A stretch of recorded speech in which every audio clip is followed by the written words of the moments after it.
Hello mga kabayan! Welcome back to my YouTube channel. AJ is here. So for today's video, gagawa tayo ng chicken pastel. At kung bago ka lang sa channel ko, please subscribe and hit the bell button para updated ka sa bago kong mga video.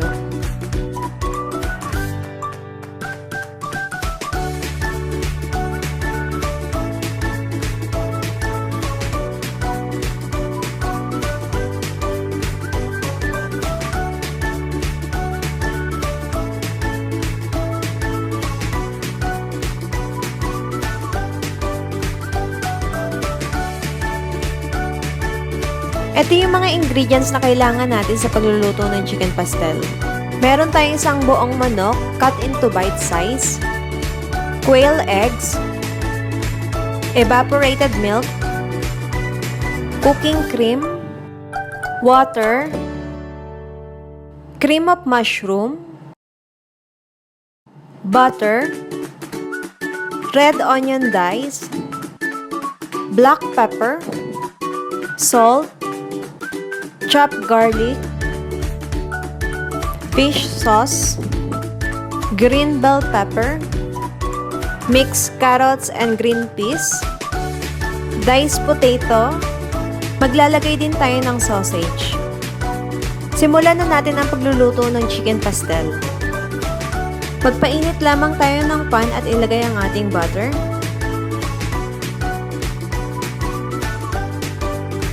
Once na nagmelt na ang ating butter, igisa ang onion hanggang sa maging translucent ito.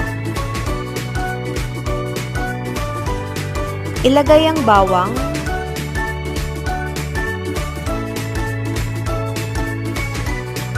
ilagay ang manok at igisa ng mabuti. So ang gamit ko dito ay whole chicken, then kinat ko lang into bite size.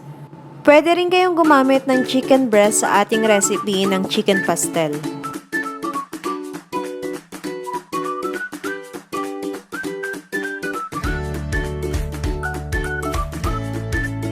Ilagay ang ating paminta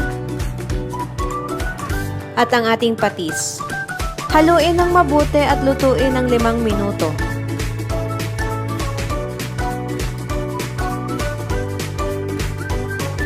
After 5 minutes, ilagay ang ating evaporated milk at pakuluan lamang ito.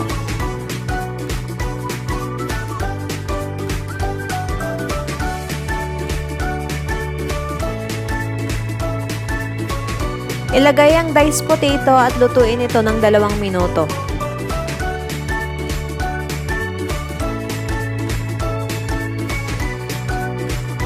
Ilagay ang mixed carrots and green peas.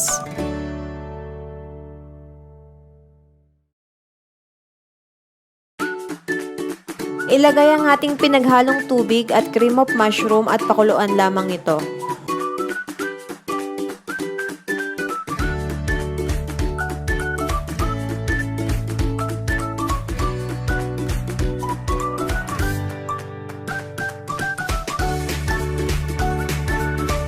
Ilagay ang ating cooking cream,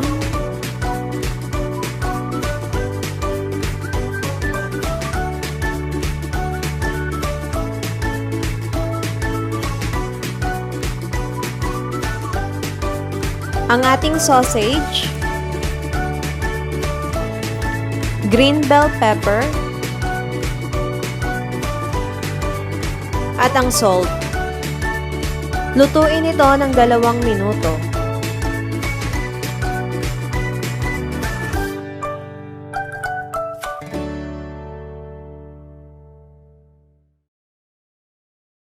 After 2 minutes, ilagay ang quail egg or itlog ng pugo, then hayaan lang natin itong kumulo. Luto na ang ating chicken pastel.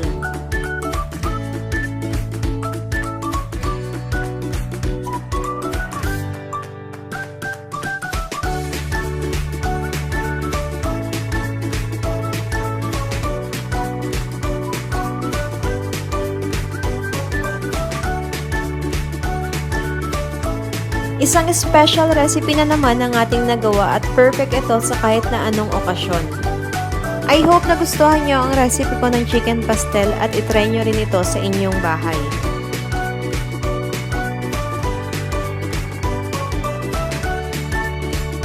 Thank you for watching and enjoy, and please don't forget to like and subscribe and hit the bell button para updated ka sa bago kong mga video. Bye!